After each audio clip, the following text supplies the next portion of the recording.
దైవజనుడు ప్రార్థన చేయగా శత్రువులకు ఏం కలిగిందండి? అంధత్వం కలిగి దేవుని మహిమను వారు చూడగలిగారు.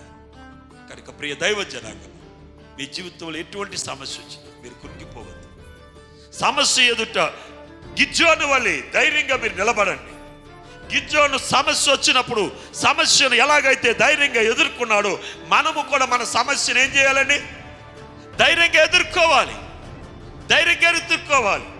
సమస్యను చూసి భయపడితే నువ్వు అసలు క్రైస్తవుడివే కాదు.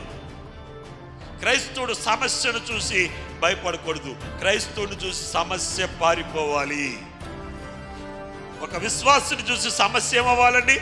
పారిపోవాలి. రోగం పారిపోవాలి. దెయ్యాలు పారిపోవాలి. అలా అవ్వాలంటే మనం సమస్యకు భయపడకుండా దేవునికి భయపడి ఆయన నామములో మనం ఏం చేయాలి? ప్రార్థన చేయాలి.